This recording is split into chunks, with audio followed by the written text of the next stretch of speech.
Hello बच्चों, आइए प्रश्न को देखते हैं। के किस मान के लिए निम्नलिखित अवयव व्युत्क्रमणीय है। और यहाँ पे देखो अवयव दे रखा है 3 गुणा 3 क्रम का, क्योंकि 3 पंक्तियां है 3 स्तंभ है। पहली पंक्ति के अवयव है 0 के 3, दूसरी पंक्ति के अवयव है 1 -2 2, तीसरी पंक्ति के अवयव है 4 3 माइनस का 1। प्रश्न को हल करने से पहले इसकी मुख्य अवधारणा के बारे में चर्चा कर लेते हैं। तो यहाँ पे हम लोग देखने वाले हैं मुख्य अवधारणा। तो देखिए यहाँ पे पहले हम लोग बताएंगे कि मान लो कि कोई अवयव है ए और उसका प्रतिलोम हमें निकालना है, जिसको व्युत्क्रम भी बोल सकते हैं। तो ये बराबर हो जाता है एडजॉइंट ऑफ ए और नीचे भाग लग जाएगा ए के सारणिक का। एडजॉइंट ऑफ ए को सेकंडज अवयव भी बोलते हैं ए का। अब ये सारा मान जो ए का प्रतिलोम है ये निर्भर करता है ए के सारणिक पर। कैसे निर्भर करता है? देखो पहली चीज, अगर ए के सारणिक का मान हमारे पास 0 के बराबर आ गया तो ए इनवर्स परिभाषित ही नहीं होगा। ए इनवर्स परिभाषित नहीं है, परिभाषित नहीं है।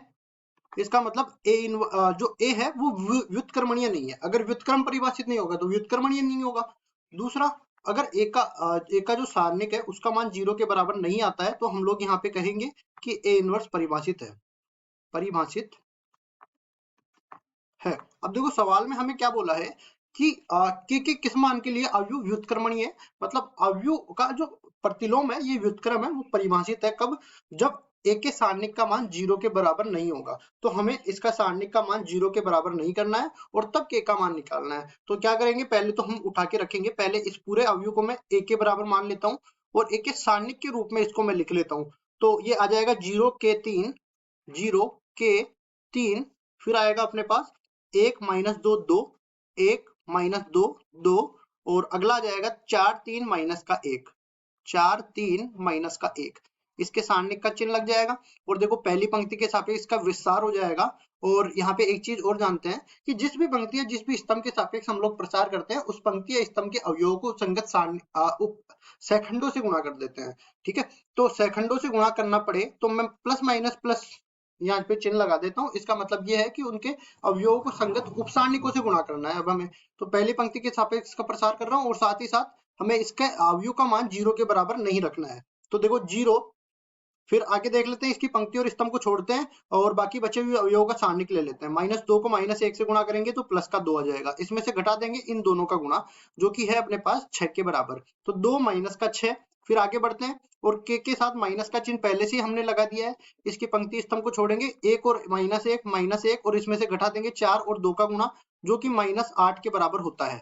ठीक है, आगे हम लोग +3 के साथ ले लेते हैं तो ये अपने पास बचेगा 3 और प्लस का 8, 3 प्लस का 8, और ये मान 0 के बराबर हमें नहीं करना है। ये पूरा 0 के बराबर हो जाएगा। 8 और 1 9, 9 को माइनस के से गुणा करेंगे तो माइनस माइनस प्लस हो जाएगा, तो प्लस का 9 के। उसके बाद देखिए 8 और 3 11, 11 तिया 33, 33 और बराबर नहीं है 0 के। इसके बाद आगे बढ़ते हैं हम लोग और 9 के बराबर में कर देंगे माइनस का 33, कुल मिला के बराबर नहीं है। और के बराबर कर दे, बराबर नहीं है किसके? -33 बटा 9 के। अब देखो 3 का भाग ऊपर नीचे जा रहा है, 3 से कटेगा तो ये 11 बार कट जाएगा और ये 3 बार कट जाएगा। कुल मिला के अपने पास के का मान बराबर नहीं आएगा -11 बटा 3 के। मतलब मैं कह सकता हूं कि अगर के का मान अगर मैं -11 बटा 3 के अलावा कुछ भी रख दूं, -11 बटा 3 के अलावा कुछ भी रख दूं, तो ये अपने पास अवयव व्युत्क्रमणीय मिलेगा। तो यही अपना उत्तर हो जाएगा के का मान।